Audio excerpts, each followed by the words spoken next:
श्री कृष्ण हर हर महादेव। आज के इस वीडियो में हम पौष मास की पुत्रदा एकादशी के विषय में बात करेंगे। संतान सुख, बच्चे के उज्जवल भविष्य के लिए पौष पुत्रदा एकादशी का व्रत रखा जाता है। 2024 में पौष पुत्रदा एकादशी का व्रत कब किया जाएगा, इसकी तिथि क्या रहेगी, पूजा का शुभ मुहूर्त क्या रहेगा, महत्व, पारण का समय और इस एकादशी की व्रत कथा के बारे में बात करेंगे। पौष माह की शुक्ल पक्ष की एकादशी को पौष पुत्रदा एकादशी के नाम से जाना जाता है। मान्यता है कि अपने नाम के स्वरूप पुत्रदा एकादशी का व्रत रखने से भगवान विष्णु स्वयं संकटों में संतान की रक्षा करते हैं। वंश वृद्धि के लिए पुत्रदा एकादशी बहुत महत्वपूर्ण होता है। आइए जानते हैं पौष पुत्रदा एकादशी 2024 की डेट, शुभ मुहूर्त और महत्व। पौष पुत्रदा एकादशी व्रत 21 जनवरी रविवार को है। पुत्रदा एकादशी का व्रत साल में 2 बार रखा जाता है, एक पौष माह में और दूसरा सावन महीने में। ये दोनों ही व्रत संतान प्राप्ति की कामना के लिए बहुत प्रभावशाली माने जाते हैं। पंचांग के अनुसार पौष माह के शुक्ल पक्ष एकादशी तिथि 20 जनवरी को शाम 7:26 पर शुरू होगी और अगले दिन 21 जनवरी को रात 7:26 पर खत्म होगी। उदय तिथि के अनुसार एकादशी व्रत 21 जनवरी को मान्य रहेगा। पौष पुत्रदा एकादशी का पारण का समय 22 जनवरी को सुबह 7:14 से सुबह 9:21 के बीच किया जाएगा। ये दिन बहुत महत्वपूर्ण है क्योंकि इसी दिन श्रीहरि के मनुष्य अवतार श्री राम लला की 22 जनवरी को अयोध्या राम मंदिर प्राण प्रतिष्ठा होगी। पारण तिथि के दिन द्वादशी समाप्त होने का समय रात 7:51।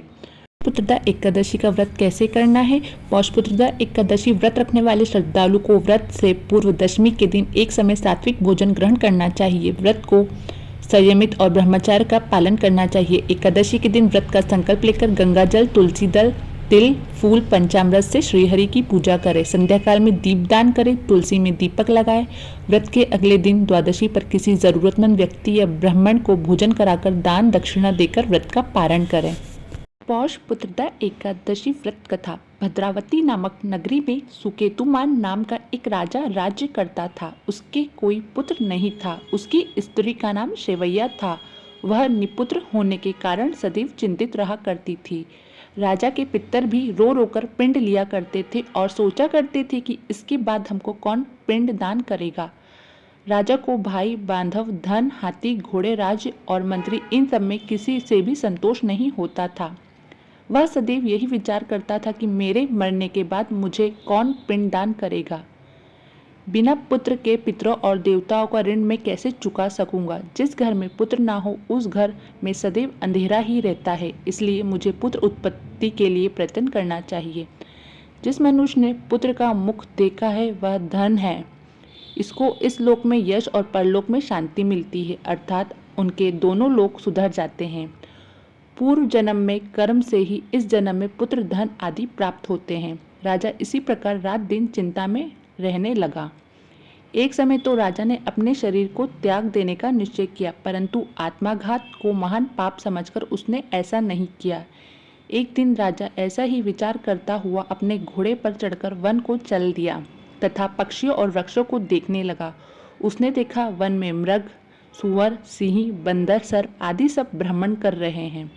हाथी अपने बच्चों को हथनियों के बीच घुमा रहा है। इस वन में कहीं तो गीदड़ अपनी कर्कश स्वर में बोल रहे हैं, कहीं उल्लू ध्वनि कर रहे हैं। वन के दृश्य को देखकर राजा सोच विचार में लग गया। इसी प्रकार आधा दिन बीत गया। वह सोचने लगा कि मैंने कई यज्ञ किए, ब्राह्मणों को भोजन कराया, तृप्त किया, फिर भी मुझको दुख प्राप्त हुआ, क्यों। राजा प्यास के मारे अत्यंत दुखी हो गया और पानी की तलाश में इधर उधर फिरने लगा। थोड़ी देर पर राजा ने एक सरोवर देखा। उस सरोवर में कमल खिले थे तथा सारस, हंस आदि विहार कर रहे थे। उस सरोवर में चारों तरफ मुनियों के आश्रम बने हुए थे। उसी समय राजा के दाहिनी आंख फड़कने लगी।